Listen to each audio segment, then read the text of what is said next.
வணக்கம். அக்னி பரீட்சை நிகழ்ச்சிக்கு உங்களை அன்போடு வரவேற்கிறோம்.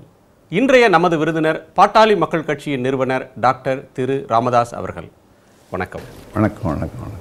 உங்களுடைய பொதுக்குழுவை கூட்டி தமிழ்நாட்டில் ஒரு மாற்று அணிக்கு தலைமை தாங்குகிறோம், எங்கள் அணியினுடைய முதலமைச்சர் வேட்பாளர் டாக்டர் அன்புமணி ராமதாஸ் அவர்கள் அப்படின்னு சொல்லி அறிவித்த கையோடு நாம் சந்திக்கிறோம். ஒரு மாற்று அணி அப்படின்ற ஒன்று அதிமுக திமுகவுக்கு மாற்றான ஒரு அணியை நீங்கள் முன்வைக்கிறீங்க. தமிழ்நாட்டில் இந்த அணிக்கு தலைமை தாங்குவதற்கு பாட்டாளி மக்கள் கட்சிக்கு தான் முழு தகுதி இருக்கிறது அப்படின்ற கருத்தையும் நீங்கள் பேசியிருக்கீங்க. ஆனால் உங்களுடைய சக்தி என்பது தமிழ்நாடு முழுமையும் பரவின ஒரு கட்சி இல்லை, குறிப்பிட்ட மாவட்டங்களில் குறிப்பிட்ட சமூகத்துடன் செல்வாக்கு இருக்கக்கூடிய ஒரு கட்சியாக இருக்குது. கடந்த நாடாளுமன்ற தேர்தலில் நீங்கள் வாங்கின வாக்கு சதவீதம் 4.45, 18 லட்சம் வாக்குகள். 4.45% வாக்குகளை வைத்துக்கொண்டு ஒரு மாற்று அணிக்கு பாமக தலைமை தாங்க முடியுமா? நிச்சயமாக தலைமை தாங்க முடியும். அதற்கு எங்கள் கட்சி 1989 ஆரம்பிக்கப்பட்ட கட்சி, ஜூலை 16. அதே ஆண்டு டிசம்பர் மாதத்தில் நாடாளுமன்ற தேர்தல். அந்த தேர்தலில் நாங்கள் போட்டியிட்டோம். 31 தொகுதியில் போட்டியிட்டோம். கட்சி ஆரம்பித்த 4-5 மாதங்களில் நாங்கள் போட்டியிட்டோம். அப்போ நாங்கள் வாங்கின வாக்குகள் 5.6 விழுக்காடு. அதே மாதிரி 2011 தேர்தலில் திமுகவோடு கூட்டணி. அந்த கூட்டணியில் தெற்க கோவில்பட்டியில் நாங்கள் போட்டியிட்ருக்கிறோம். புதுக்கோட்டை மாவட்டத்தில் ஆலங்குடியில் போட்டியிட்ருக்கிறோம். மதுரையில் நாங்கள் போட்டியிட்ருக்கிறோம் 2 தொகுதியில். திண்டுக்கல்லில் போட்டியிட்ருக்கிறோம். மேற்கே அதே மாதிரி போட்டிருக்கிறோம். அதாவது பரவலாக தமிழ்நாட்டில் இருக்கின்ற 32 மாவட்டங்களில் பாட்டாளி மக்கள் கட்சியினுடைய வளர்ச்சி எல்லா மாவட்டங்களிலும் இருக்கிறது. ஏன்னா நாங்கள் சொன்ன மாதிரி 89 ஆரம்பிக்கப்பட்ட கட்சி 89, 91 நாங்கள் தனியாக நிற்கும்போது இவ்வளோ வாக்குகளை தெற்க நாங்கள் வாங்கியிருக்கிறோம். அதன் பிறகு தெற்க எங்களுடைய வலிமை தொடர்ந்து நாங்கள் அதை வலிமைப்படுத்திருக்கிறோம், கட்சியை வளர்த்துருக்கிறோம். இது இன்னொன்று நீங்கள் சொன்ன மாதிரி ஒரு குறிப்பிட்ட சமூகத்துக்கான கட்சின்ற இந்த கேள்வியை 25 ஆண்டு காலமாக ஊடகங்கள் அதை பரப்பி வராங்க. ஆனால் அது உண்மை இல்லை.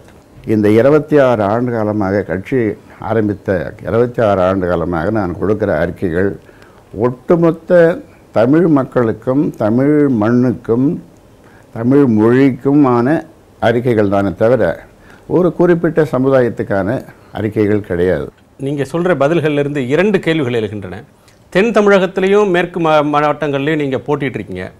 ஆனால் தென் தமிழகத்தில் எப்போதும் நீங்கள் வெற்றி பெற்றதில்லை. தேனி மாவட்டத்திலோ அல்லது நெல்லை மாவட்டத்திலோ தூத்துக்குடியிலோ திண்டுக்கல்லில் கூட போட்டிட்டீங்க, அங்கெல்லாம் உங்களால் வெற்றி பெற முடியல. இன்னொன்று, எல்லா சமூகத்துக்குமான ஒரு தமிழர் நலனுக்கான ஒரு அரசியலை தான் முன்வைக்குது பாமகன்னு நீங்கள் சொல்கிறீங்க.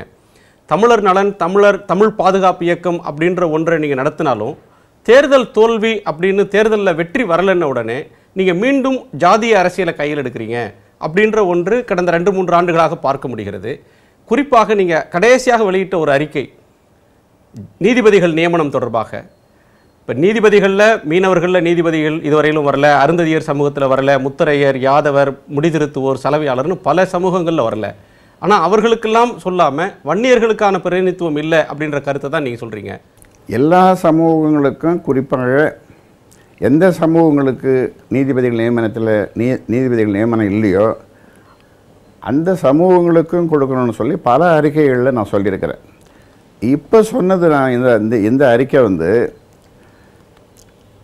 இந்த நீதிமன்றம் தொடங்கி உயர்நீதிமன்றம் தொடங்கி 153 ஆண்டுகள் ஆகுது. அந்த 153 ஆண்டுகளில் 4 பேர் தான் வன்னிய சமுதாயத்தை சேர்ந்தவர்கள் வழக்கறிஞர் பிரிவிலிருந்து நியமனம் செய்யப்பட்டிருக்கிறார்கள். இப்போ 18 பேர் எடுக்க போகிறாங்க. அதில் நியமனம் பண்ண போகிறாங்க. அதில் ஒருத்தர் கூட வன்னியர் இல்லை, ஒரே ஒருத்தர் தான் இப்போ இருக்கிறார். அதாவது சமூகங்கள்னு பார்க்கும்பொழுது தமிழ்நாட்டில் இருக்கிற சமூகங்களில் ஒரு மிகப்பெரிய சமூகம் இந்த சமூகம். எல்லா சமூகமும் எல்லா நிலையிலும் உயர்வு பெறணும். அதாவது சமூக நீதின்னு சொன்னால் இடஒதுக்கீடு மட்டுமல்ல, மற்ற எல்லாவற்றிலும் வாழ்வாதாரம் மற்றது எல்லாத்துலேயும் அவங்க சமநிலைக்கு வரணும், சமூக நீதியும் இருக்கணும்.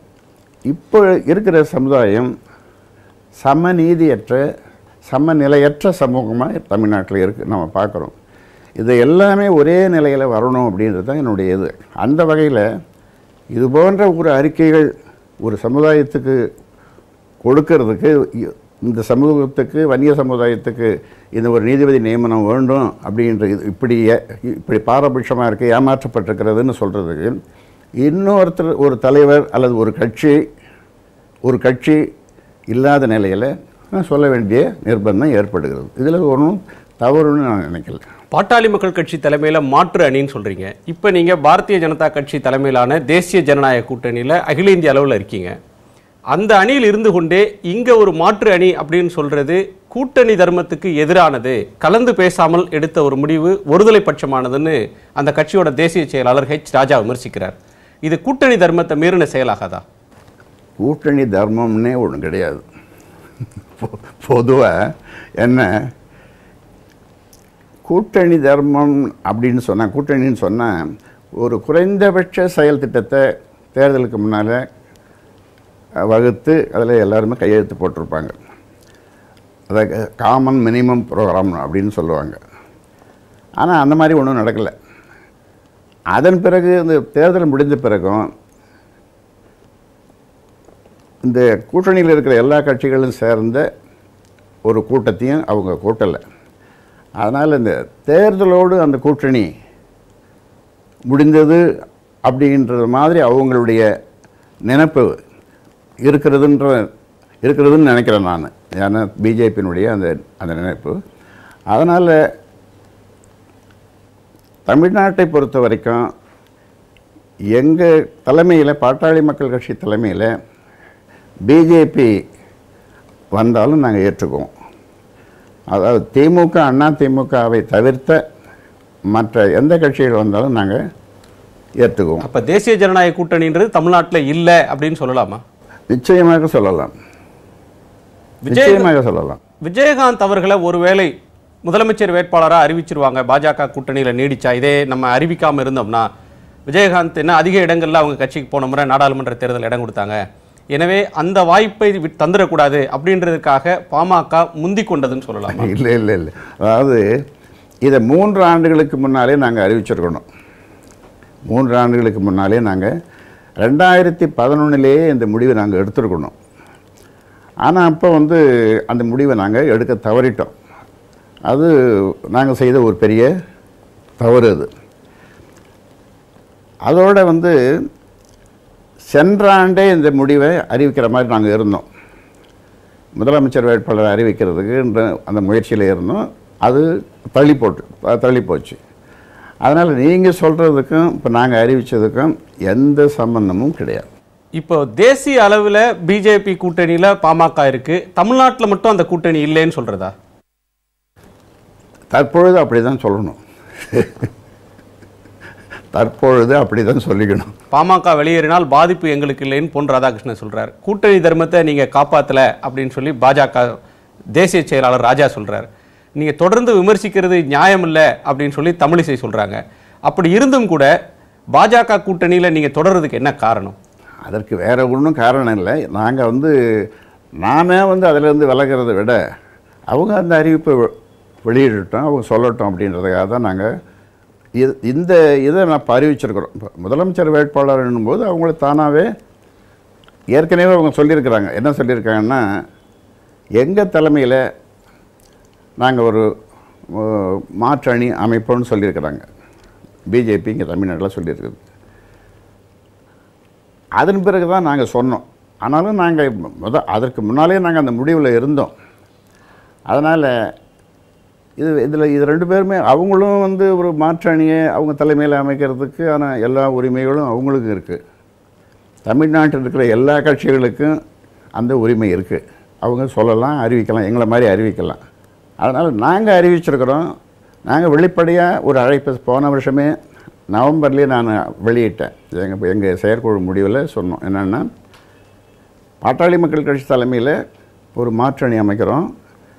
அதில் திமுக அண்ணா திமுக தவிர யார் வேணாலும் வந்து சேரலாம் அப்படின்னு சொல்லி ஒரு அழைப்பு விடுத்தேன். அதன் பிறகு யாரும் அது வந்து சேரல. அதன் பிறகு வந்து பிஜேபி தான் ஒரு அறிவிப்பை வெளியிட்டாங்க. எங்கள் தலைமையில் ஒரு மாற்று அணி அமைக்க போகிறோன்னு சொல்லும் பொழுது இதில் குழப்பத்திற்கே இடமில்லை. ஏன்னா அவங்க தலைமையில் ஒரு அணி இங்கே அமையப்போகுது. நாங்கள் இப்போ அமைச்சு அறிவிப்பை வெளியிட்டுட்டோம். அதனால் இந்த வந்து குழப்பத்திற்கே இடம் கிடையாது. கூட்டணி முறிந்து விட்டது நாங்கள் அதிகாரபூர்வமாக சொல்ல வேண்டியதுன்ற ஒன்று அவசியம் இல்லை. கூட்டணி முறிந்து விட்டது சரியாக சொன்னீர்கள். அது கூட்டணி முறிந்து விட்டது என்று நான் சொல்வதற்கு பதிலாக அவர்கள் வாயாலே சொல்ல வேண்டும் என்று எதிர்பார்க்கிறோம். 2011 தேர்தல் முடிஞ்ச உடனே நாடாளுமன்ற தேர்தலிலேயே கூட்டணி கிடையாது, தேசிய கட்சியோடும் திராவிட கட்சிகளோடும் கூட்டணி இல்லை, நாங்கள் தனித்து தான் போட்டியிட போகிறோம், எங்கள் தலைமையில் ஒரு அணின்னு சொல்லி நீங்கள் நாடாளுமன்ற தேர்தலுக்கே சொன்னீங்க. ஆனால் கடைசி 2 மாதத்தில் உங்களுடைய நிலைப்பாட்டில் மாற்றம் வந்தது. திடீர்னு தேசிய ஜனநாயக கூட்டணியில் சேர்ந்தீங்க. அதே மாதிரி ஒரு நிலைப்பாடு இப்போவும் வராதுன்னு சொல்ல முடியுமா? எப்படி சொல்ல முடியும்? நாங்கள் வந்து முதலமைச்சர் வேட்பாளரை ஒரு மாநாடு கூட்டி லட்சக்கணக்கான மக்களை கூட்டி அறிவிச்சிருக்கோம். தமிழ்நாட்டுக்கு அறிவிச்சிருக்கிறோம். அது இங்கே அந்த முதலமைச்சர் வேட்பாளர் இன்றைக்கி தமிழ்நாடு பூரா 32 மாவட்டங்களுக்கு சென்று மக்களை சந்திக்க போகிறாரு. நான் சொன்ன மாதிரி அதாவது 5,68,00,000 வாக்காளர்களை எங்கள் கட்சிக்காரங்க சந்திக்க போகிறாங்க. இந்த நிலையில் வந்து மறுபடியும் வந்து அந்த மாதிரி ஒரு முடிவு நிச்சயமாக எடுக்கவே முடியாது, எடுக்கவும் கூடாது, எடுக்க மாட்டோம். 100க்கு 100% அதை எடுக்க மாட்டோம். முன்னே 2011 சொன்னதை அது ஒரு மிகப்பெரிய தவறை நாங்கள் செய்துட்டோம். எங்கள் கட்சி தவறு செய்துட்ருக்கோம். இது வரைக்கும் பல தவறுகளை செய்திருக்கிறோம். என்னென்னா ஒவ்வொரு முறையும் மாறி மாறி கூட்டணி வச்சது மிகப்பெரிய தவறு. 89, 91, 96 வரைக்கும் நாங்கள் தனியாக நின்னோம். எங்கள் தலைமையில் அப்போ சின்ன சின்ன கட்சிகள்லாம் சேர்த்து கூட்டணி வச்சோம். 96க்கு பிறகு கூட்டணி மாறி மாறி வச்சோம். அது அது நாங்கள் செய்த மிகப்பெரிய தவறு. இந்த 2011 தனியாக நிற்கணும் அப்படின்ற அந்த முடிவோடு இருந்தோம். அப்போவும் ஒரு தவறு நடந்தது சட்டமன்ற தேர்தலில். இப்போ நடந்த தேர்தல்லையும் அது அந்த மாதிரியான ஒரு தவறு நடந்துடுது. அதனால் இனி வந்து அந்த தவறு நடக்காது. இது வந்து இறுதி முடிவு. இந்த முடிவில் எந்த மாற்றமும் இருக்க முடியாது. கடந்த காலத்து விவரங்களை நினைவு கூறுறது தவறாகாதுன்னு நினைக்கிறேன். இதே மாதிரியான ஒரு அக்னி பரீட்சை நேர்காணலில் நீங்கள் சொன்னீங்க, கார் உள்ள அளவும் கடல் உள்ள அளவும் பாட்டாளி மக்கள் கட்சி திமுக அதிமுகவோடு கூட்டு சேராது, திராவிட தேசிய கட்சிகளோடு கூட்டு சேராது, தனித்து தான் போட்டி அல்லது எங்கள் தலைமையில் தான் போட்டி அப்படின்ற கருத்தை சொன்னீங்க. அந்த நிலைப்பாட்டில் உறுதியாக இல்லாமல் கூட்டணி பிஜேபி கூட்டணிக்கு போக நேர்ந்தது.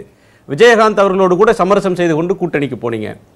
அந்த கூட்டணியை நீங்கள் அன்றைக்கே ஏற்காததுனால தான் நரேந்திர மோடியை நீங்கள் சந்திக்கல பிரச்சாரத்துக்கு வந்த போதுன்னு சொல்லலாமா? பல்வேறு காரணங்கள், கட்சியில் பல்வேறு காரணங்கள் இருந்தாலும் கூட அதை பற்றி இன்றைக்கே இந்த நேரத்தில் தேர்தல் முடிந்த பிறகு அதை பற்றி பேசுகிறது விவாதிக்கிறதெல்லாம் அது நாகரிகமாக இருக்காதுன்றது என்னுடைய கருத்து.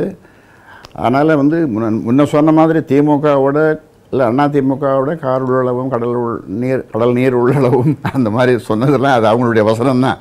அது சொன்னது உண்மை. ஆனால் இப்போ வந்து நாங்கள் அந்த முடிவில் வந்து இனி மாறப்போகிறதில்ல. இப்போ தான் நாங்கள் வந்து தனி அணி மாற்று அணின்னு சொல்லி நாங்கள் அறிவிச்சிருக்கிறோம். முதலமைச்சர் வேட்பாளர் அறிவிச்சிருக்கிறோம். இனிமேல் அந்த பிரச்சனையே எழலை. அதை பற்றி பேச வேண்டிய அவசியமும் இல்லை. அந்த பிரச்சனையே எழலை. இப்போ இந்த மாற்று அணிக்கு யாரெல்லாம் வரப்போகிறாங்க? காங்கிரஸ், பாரதிய ஜனதா கட்சி, தேமுதிக, மதிமுக, புதிய தமிழகம், விடுதலை சிறுத்தைகள் கட்சி, சிபிஐ, சிபிஎம், இந்த கட்சிகளில் யாரேனும் உங்களோட வர்றதுக்கு வாய்ப்பு இருக்கா? இப்போ வாய்ப்பு இருக்குது அப்படின்னு இப்போ எதுவும் உறுதியாக சொல்ல முடியாது. ஆனால் காலப்போக்கில் இன்னும் ஒரு 3 மாதம் அல்லது 6 மாதம் அந்த கடந்த நிலையில் போன பிறகு 6 மாதம் கடந்த பிறகு நீங்கள் சொல்கிற கட்சிகளில் சில கட்சிகள் எங்களோடு வருவதற்கு எங்கள் தலைமையை ஏற்றுக்கொள்வதற்கு வாய்ப்பு இருக்கிறது. எந்த கட்சின்னு சொல்ல முடியுமா? அது இப்போ நான் எப்படி சொல்ல முடியும்? எந்த கட்சின்னு இப்போ சொல்ல முடியாது. இப்போ உங்களுடைய இப்போ ஒரு கட்சியை நான் சொல்லிட்டேன். அவங்க உடனே இல்லை நாங்கள் அதை மாதிரி அவர் சொன்னது, டாக்டர் ராமதாஸ் சொன்னது தவறு, நாங்கள் போக மாட்டோம் அப்படின்னு அவங்க சொன்னாங்கன்னாக்கா அது தேவையில்லாத சர்ச்சையை உண்டாக்கும். தேர்தல் அரசியலுக்கு வந்து 20 ஆண்டு காலத்தில் எதிர்க்கட்சின்ற நிலையை கூட அடைய முடியல. இப்போ முதலமைச்சர் வேட்பாளர்னு சொல்கிறீங்க. உங்களை விட செல்வாக்கு குறைவான கட்சிகள் தான் உங்கள் தலைமையை ஏற்றுக்கொள்ளக்கூடும். அப்படி இருக்கும்போது அந்த அணி எந்த அளவுக்கு சாதிக்க முடியும்? இதற்கு பல உதாரணங்கள் இருக்குது. இப்போது டெல்லியில் கேஜ்ரிவால் வந்து அவர் கட்சி ஆரம்பித்து 1 வருஷம்தான். ஒரு வருஷத்துக்கு 6 மாதத்துக்குள்ளேயே ஆட்சியை பிடிச்சார். இப்போ 2வது முறையாக ஆட்சியை பிடிச்சிருக்கிறார். அதுக்கு முன்னால் கட்சி கிடையாது, ஒன்றும் இல்லை, கட்சி ஆரம்பிக்கல, ஒன்றும் இல்லை. இன்னொரு உதாரணம் சொல்லணும்னா பாண்டிச்சேரி. ரங்கசாமி முதலமைச்சராக இருக்கார். அவர் கட்சி ஆரம்பித்த 2 மாதத்துலேயே ஆட்சியை பிடிச்சார். இங்கே தமிழ்நாட்டை பொறுத்த வரைக்கும் இங்கே தமிழ்நாட்டினுடைய நிலவரம் என்னன்னா, 48 வருஷமாக திமுக அண்ணா திமுக இந்த 2 கட்சிகளும் மாறி மாறி தமிழ்நாட்டை ஆண்டுட்டுருக்காங்க. வேறு ஒரு மாற்று வேணும்னு மக்கள் நினைத்தாலும், குறிப்பாக ஒரு 40% மக்கள் அந்த எண்ணத்தில் இருந்தாங்க. கிட்டத்தட்ட ஒரு 10-15 வருஷமாக இருந்தாங்க. ஆனால் நாங்கள் மாற்று சக்தியாக ஒரு மாற்று அணியை நாங்கள் கொடுக்குறோன்னு சொல்லி யாரும் முன் வரல. ஆனால் இன்றைக்கி நாங்கள் முன் வந்திருக்கிறோம். அதனால் எங்களுக்கு தமிழ்நாட்டில் இருக்கிற இந்த 40% மக்கள் நிச்சயமாக எங்களுக்கு ஆதரவு கொடுப்பாங்க. ஏன்னா அந்த மாற்று அணியை அந்த கொடுக்கக்கூடிய அந்த வல்லமை எல்லாமே எங்களுக்கு இருக்குது. ஏன்னா நீங்கள் சொன்ன மாதிரி ஒரு எதிர்க்கட்சி அந்தஸ்து, சட்டமன்றத்தில் போய் ஒரு எதிர்க்கட்சியாக இருக்கிற அந்தஸ்து எங்களுக்கு கிடைக்கலனாலும் கூட, ஆனால் இந்த 26 ஆண்டு காலமாக திமுக அண்ணா திமுகவுக்கு எதிர்க்கட்சியாக அவர்கள் ஆளும்பொழுதெல்லாம் எதிர்க்கட்சியாக செயல்பட்டது நான் தான் என்பதை தமிழ்நாட்டில் இருக்கிற கட்சி தலைவர்களோ இல்லை ஊடகங்களோ மறுக்கவே முடியாது. 8 மாதத்துக்கு முன்னால் நாடாளுமன்ற தேர்தல் நடந்தபோது இதே மாதிரி அதிமுக திமுகவுக்கு ஒரு மாற்று அணி அப்படின்னு முன்வைக்கப்பட்டது. 3வது அணி மாற்று அணின்னு. நரேந்திர மோடியோடைய பிரதமர் வேட்பாளர் என்ற அவருடைய வசீகரம், பாட்டாளி மக்கள் கட்சி, தேமுதிக, பாஜக, மதிமுக, கொங்குநாடு மக்கள் கட்சி, இந்திய ஜனநாயக கட்சி, நீதி கட்சி என்று பல கட்சிகள் சேர்ந்து 75 லட்சம் வாக்குகளை மட்டும்தான் இவ்வளவு கட்சிகள் சேர்ந்தும் மாற்றுன்னு சொல்லி மோதியை காட்டியே பெற முடிஞ்சது. இப்போ நீங்கள் தனித்து உங்கள் தலைமையில் ஒரு அணி அப்படின்னு சொல்கிறப்ப அந்த மாதிரி ஒரு மாற்று அணிக்கு தமிழ்நாட்டில் இடம் இருக்குன்னு சொல்ல முடியுமா? அது வெல்லும்னு சொல்ல முடியுமா? நான் திரும்ப சொல்கிறேன், மக்கள் மாற்றத்தை விரும்புகிறார்கள். அந்த மாற்றத்தை யார் கொடுப்பது? திமுக அண்ணா திமுக இந்த 2ஐ தவிர்த்த 48 ஆண்டு காலம் தமிழ்நாட்டை ஆண்டு சீரழித்து சின்னாபின்னப்படுத்தியிருக்கிறாங்கன்றது இன்றைக்கி மக்கள் ஏற்றுக்கொள்கிறார்கள், நம்புகிறார்கள், உண்மை. ஆனால் இதற்கு மாற்றத்தை கொடுக்கக்கூடிய சக்தி எங்களுக்கு இருக்குதுன்னு நாங்கள் சொல்கிறோம். இந்த இந்த இந்த நிலையில் சென்ற நாடாளுமன்ற தேர்தலில் நீங்கள் சொன்ன மாதிரி வாக்குகளில் நீங்கள் எவ்வளோன்றது நீங்கள் சொல்கிறீங்க. ஆனால் ஒரு அற்புதம் நடந்திருக்கிறது. என்ன இதுன்னு சொன்னால், இது வரைக்கும் கிட்டத்தட்ட 48-50 வருஷமாக திமுக அண்ணா திமுகவை தவிர்த்து ஒரு மாற்று அணியில் நாடாளுமன்ற தேர்தல் நடந்து அந்த மாதிரி ஒரு மாற்று அணி அமைக்கப்படவில்லை. அந்த மாற்று அணி அமைக்கப்பட்டு அதில் 2 நாடாளுமன்ற உறுப்பினர்கள் வெற்றி பெற்றிருக்கிறார்கள். பிஜேபியில் ஒன்றும், பாட்டாளி மக்கள் கட்சியில் ஒன்றும். இது ஒரு பெரிய மாற்றம் தானே. நீங்கள் 2 உதாரணங்களை சொன்னீங்க. டெல்லியில் கெஜ்ரிவால், பாண்டிச்சேரியில் திரு ரங்கசாமி. நீங்கள் 2001ஆம் ஆண்டிலேயே பாண்டிச்சேரியில் பாட்டாளி மக்கள் கட்சியின் ஆட்சி, 2011 தமிழகத்தில் பாமக ஆட்சின்ற முழக்கத்தை முன் வச்சு 2001 சந்திச்சிங்க. ஆனால் அங்கேயும் ஜெயிக்க முடியல. ஆனால் புதுசாக வந்த ஒரு கட்சி ஜெயிக்குது. கெஜ்ரிவால் பார்த்தீங்கன்னா ஏழைகள் பணக்காரர்கள் ஜாதி வித்தியாசம் இல்லாமல் அங்கே வாக்களிக்கிறத பார்க்குறோம். படித்தவர்கள் படிக்காதவர்கள் சாதாரண பாமரர்கள்லேருந்து அவங்களுக்கு எல்லா பிரிவு ஆதரவும் அந்த கெஜ்ரிவால் கட்சிக்கு இருக்கிறத பார்க்குறோம். ஆனால் பாட்டாளி மக்கள் கட்சிக்கு அது மாதிரியான ஒரு இமேஜ் இருக்கா? எல்லா தரப்பு மக்களும், எல்லா ஜாதி பிரிவினரும், எல்லா பிறப்பினரும் ஆதரிக்கக்கூடிய கட்சியாக பாமக இருக்குன்னு சொல்ல முடியுமா? நிச்சயமாக இப்பொழுது மிகப்பெரிய மாற்றத்தை நாங்கள் காண்கிறோம். அந்த மாதிரி நீங்கள் சொல்கிற அந்த தரப்பினர், படித்தவர்கள் படிக்காதவர்கள், தொழிலாளர்கள், ஆசிரியர்கள், இப்படி பலதரப்பட்ட மக்கள் பாட்டாளி மக்கள் கட்சியை ஆதரிக்கக்கூடிய நிலையில் இன்றைக்கு அவர்கள் வந்திருக்கிறார்கள். அந்த மாற்றத்தை நாங்கள் பார்க்குறோம். ஆனால் இதை இந்த மாற்றத்தை நாங்கள் ஒரு சர்வே பண்ண அளவில் தான் நாங்கள் உங்களுக்கு சொல்கிறோம். எங்களுடைய சர்வேயில் என்னதுன்னா, எங்களுக்கு ஒரு மாற்றம் வேணும், இந்த மாற்றத்தை பாட்டாளி மக்கள் கட்சி தான் கொடுக்க முடியும் அப்படின்றது மக்கள் நம்புகிறார்கள். நான் சொன்ன அந்த 40% படித்தவர்கள், இளைஞர்கள், இளம்பெண்கள், வேலையில்லா பட்டதாரிகள் இவங்க எல்லாமே வந்து எங்களை ஆதரிக்கக்கூடிய நிலையில் இருக்கிறாங்க. அதான் ஏன்னா நாங்கள் வந்து வளர்ச்சிக்கான திட்டங்கள் நாங்கள் தான் வச்சுருக்கிறோம்.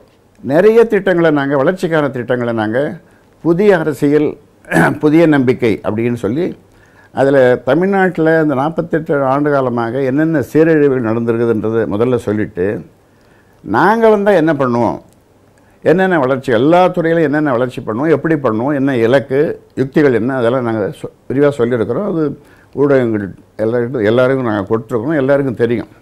ஆக வளர்ச்சிக்கான அரசியலை தான் நாங்கள் தொடர்ந்து பேசிட்டு வரோமே தவிர ஏதோ ஆட்சியை பிடிச்சிருவோம் நாங்கள் வந்துடுவோம் அப்படின்ற மாதிரியான அந்த மாதிரி நிலைமை இல்லை. அதை நாங்கள் முன்வைக்கலை. ஆம் ஆத்மி கட்சியை சொல்றீங்க. ஆம் ஆத்மி கட்சிக்கு எல்லா தரப்பினரும் ஆதரிச்சாங்க. எந்த தரப்பும் அவர்களை வெறுக்கவில்லை. சமூகத்தோட எந்த ஒரு குறிப்பிட்ட பிரிவும் வெறுக்கலை. ஆனால் பாட்டாளி மக்கள் கட்சிக்கு 2014 தேர்தலுக்கு முன்னாடி பார்த்தீங்கன்னாலும் நீங்கள் ஒரு சமூக ஜனநாயக கூட்டணின்னு சொல்லி பல்வேறு ஜாதிய இயக்கங்களுடைய ஒரு கூட்டமைப்பை நடத்துனீங்க. அது வந்து ஒரு தலித் வெறுப்பு அரசியலை செய்யக்கூடிய ஒன்றாக இருக்குதுன்னு மார்க்சிஸ்ட் கட்சி விமர்சனம் செய்தது. நீங்கள் உங்களுடைய நிலைப்பாட்டை கடந்த காலத்தில் எடுத்த நிலைப்பாட்டிலிருந்து மாற்றிக்கொள்வீர்கள் எதிர்பார்க்கலாமா?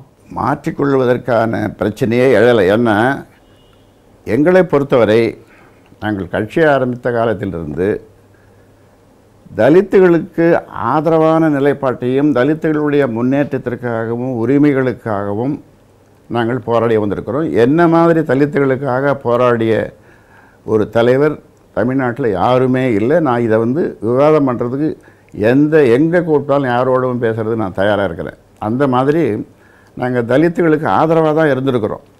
ஆனால் தலித்துகளுக்கு எதிரான ஒரு நிலைப்பாட்டை நாங்கள் என்றைக்குமே எடுத்தது கிடையாது. அதனால் இது ஒரு காரணமாக யாரும் எங்களை சில பிரச்சனைகளில் சில இதில் வந்து ஒரு அறிக்கை கொடுக்குறோம், அதுக்கு எதிர்ப்பு அறிக்கை கொடுக்கலாம், அது இருக்குமே தவிர. ஆனால் பாட்டாளி மக்கள் கட்சியை தலித்துகளுக்கு எதிரான ஒரு கட்சின்னு ஒரு முத்திரை குத்துறது அது தேவையில்லாத ஒன்று. அது வந்து அதற்கு உள்நோக்கம் கொண்டு தான் அதை செய்கிறாங்கன்றது வெளிப்பாடு. இல்லை, உங்களுக்கு அப்படியான ஒரு நோக்கம் இல்லைன்னு நீங்கள் தெளிவுபடுத்துறீங்க. ஆனால் அப்படியான ஒரு பிம்பம் பொது வெளியில் இருக்குது. பாட்டாளி மக்கள் கட்சி அப்படின்ற ஒன்று தலித் எதிர்ப்பு அரசியலை செய்கிறது அப்படின்ற ஒரு பிம்பம் இருக்குது.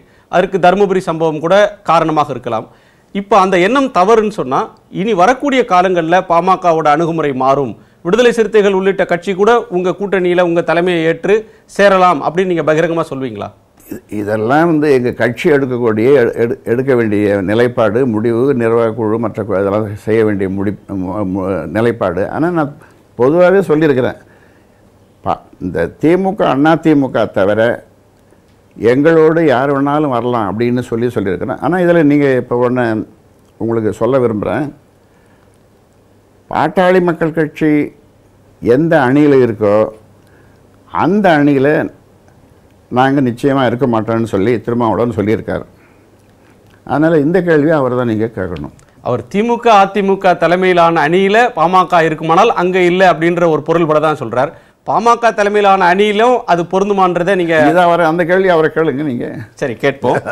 திமுக அதிமுகவுக்கு மாற்று அப்படின்ற ஒன்றை சொல்கிறீங்க. ஆனால் நாடாளுமன்ற தேர்தல் ஆனாலும் சரி, இடைத்தேர்தல்கள் வரையிலானாலும் சரி, அந்த கட்சிகள் தான் அதிகமான வாக்கு எண்ணிக்கையை பெறக்கூடிய கட்சிகளாக இருக்குது. இன்னமும் அந்த கட்சிகள் வலுவோடு இருக்கிற நிலைமையில் அந்த கட்சிகளோட அத்தியாயம் முடிஞ்சிருச்சு, பாட்டாளி மக்கள் கட்சி புதிய அத்தியாயத்தை எழுத போகிறது அப்படின்னு சொல்கிறத எந்த அளவுக்கு ஏற்க முடியும்? அந்த ரெண்டு கட்சியும் வலுவாக இருக்கிறதுன்றது சொல்கிறீங்க. இந்த ரெண்டு கட்சியும் மாறி மாறி ஆட்சியை பிடிச்சாங்க. ஒரு கட்சி 5 வருஷம் இருக்கும்போது அதனுடைய வாக்கு வங்கி குறைஞ்சி இன்னொரு கட்சி ஆட்சியில் வந்திருக்கு. ஆனால் இந்த ரெண்டு கட்சியுமே தமிழ்நாட்டில் என்ன பண்ணாங்கன்னா பையிங் ஓட்டை விலைக்கு வாங்கி இதுதான் ஜனநாயகம் அப்படின்னு சொன்னாங்க. அதாவது கோடியாக கொள்ளையடித்து அந்த கொள்ளையடித்த கருப்பு பணத்தில் சிந்தி போன கொஞ்சம் பணத்தை எடுத்து வந்து கொடுத்து மக்களை ஓட்டை விலைக்கு வாங்கினாங்க. அவர்களுடைய வாக்கு வங்கி குறைஞ்சி நிச்சயமாக அவர்கள் காசு கொடுத்தாலும் கூட மக்கள் மாற்றத்தை விரும்பும்போது நிச்சயமாக எங்களுக்கு அந்த வாய்ப்பு உண்டு. தமிழ்நாட்டில் சின்ன பிரச்சனையிலிருந்து பெரிய பிரச்சனைகள் வரையிலும், சமூக பிரச்சனையிலிருந்து அரசியல் பிரச்சனை வரையிலும் தினந்தோறும் கருத்து சொல்கிறீங்க, அறிக்கை கொடுக்குறீங்க. ஆனால் இடைத்தேர்தல் வரும்போது போட்டியிடாமல் ஒதுங்கிக்கிறீங்க. நீங்கள் தான் மாற்று அப்படின்னு நீங்கள் திடமாக நம்பினா நீங்கள் இடைத்தேர்தலில் போட்டிட்டு உங்கள் பலத்தை நிரூபிக்கணும் இல்லையா? இடைத்தேர்தல் என்பது பையிங் ஓட்ஸ், ஓட்டை விலைக்கு வாங்கிறது தான் இடைத்தேர்தல். இந்த இடைத்தேர்தல் என்பது வேண்டாம் அப்படின்றது எங்களுடைய பாட்டாளி மக்கள் கட்சியினுடைய கருத்து. நான் ரொம்ப நாளாக அதை சொல்லிட்டு இருக்கிறேன். என்னென்னா, ஒரு இடைத்தேர்தல் வர சூழ்நிலை வந்துன்னு சொன்னால் அந்த தொகுதியில் எந்த கட்சி வெற்றி பெற்றதோ அந்த கட்சி வெற்றி பெற்ற அந்த கட்சி சார்பில் வெற்றி அறிவிக்கணும், ஒரு வேட்பாளரை அறிவிச்சுட்டு போகலாம். பெண்ணாகரத்தில் அப்படியான ஒரு நிலைப்பாட்டை நீங்கள் எடுக்கலையே?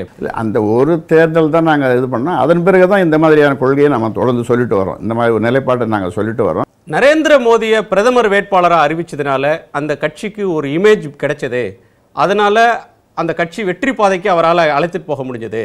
அதே மாதிரி நாமளும் ஒரு முதலமைச்சர் வேட்பாளரை அறிவிச்சா பாமக ஜெயிச்சிட முடியும் அப்படின்ற எண்ணத்தில் முதலமைச்சர் வேட்பாளர்ன்ற ஒரு கான்செப்டுக்கு நீங்கள் வந்திருக்கீங்களா?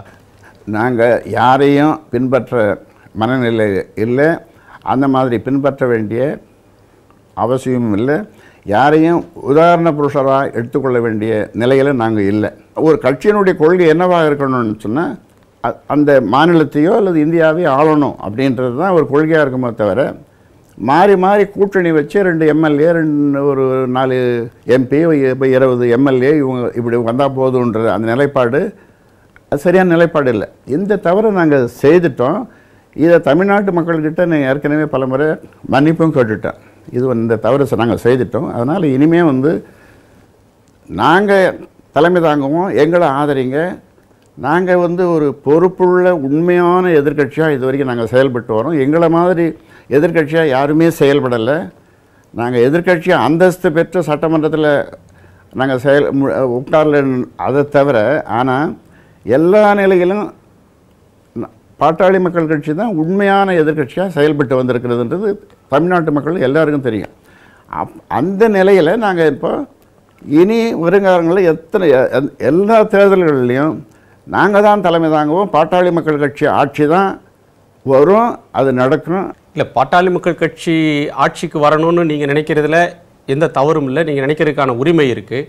ஆனால் அதற்கான பலம் இப்போ ஆசைப்படுவது நியாயம், ஆனால் அந்த ஆசைக்கான பலம் உங்களுக்கு இருக்கா அப்படின்ற ஒரு கேள்வி இருக்குது. திரும்ப திரும்ப இதே கேட்குறீங்க நீங்கள். பலம் இருக்குதா உங்களுக்கு இந்த ஒரே இதில் இருக்குது, இதே கேள்வி கேட்குறீங்க. இதுக்கு நான் என்ன பதில் சொல்கிறது? அதாவது 2016 தேர்தல் முடிவுகள் உங்களுடைய சந்தேகங்களை எல்லாம் போக்கும். பாட்டாளி மக்கள் கட்சி மிகப்பெரிய வெற்றியை பெற்று தமிழகத்தில் ஆட்சியை பிடிக்கும். அதை உறுதியாக நான் உங்களுக்கு சொல்கிறேன். ஆகவே இதை சக்திக்கு மீறின ஒரு ஆசைன்னு சொல்ல முடியாதுன்னு சொல்கிறீங்க. சக்திக்கு அதாவது ஆசைன்றது சும்மா ஏதோ ஒரு ஆசைப்படுறதில்லை. இது நடக்க போகிற ஆசை. இது நடத்தி காட்டுவோம். ஏன்னா அதற்கான எல்லா திறமைகளும் எங்ககிட்ட இருக்குது. அதற்கான ஒரு நல்ல வேட்பாளரை நாங்கள் அறிவிச்சிருக்கிறோம். ஒருவேளை நரேந்திர மோடி ஆட்சியில் அன்புமணி அவர்களை மத்திய அமைச்சராக அவங்க ஆக்கியிருந்தாங்கன்னா இந்த நிலைமை ஏற்பட்டிருக்குமா? அமைச்சராக ஆகக்கூடாதுன்றதனுடைய கட்சியினுடைய நிலைப்பாடு என்னுடைய நிலைப்பாடு தான். அதில் வேண்டாம் அப்படின்ற மாதிரி அப்படியே இது பண்ணாலும் அதில் சேர வேண்டாம் அப்படின்றது தான் எங்களுடைய நிலைப்பாடு. ஏன்னா நாங்கள் இவரை முதலமைச்சர் வேட்பாளரை அறிவிக்கிறோம் அப்படின்றது கட்சியில் அந்த மாதிரியான ஒரு கருத்துக்கள் எல்லாரும் செயற்குள்ள பொதுக்குள்ளே பேசப்பட்டது. நான் முறையான அறிவிப்பு வெளியில். அதனால் அவர்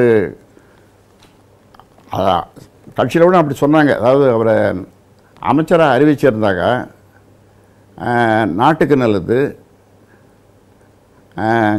அறிவிக்கலைன்னா கட்சிக்கு நல்லதுன்னு கூட சொன்னாங்க. அந்த மாதிரி இப்போ அந்த மாதிரி அவர் அறிவிக்காதது நல்லது. ஆனால் அறிவித்தாலும் சேரணும்னு சொல்லி பண்ணாலும் நாங்கள் அதை வேண்டாம்னு சொல்லியிருப்போம்.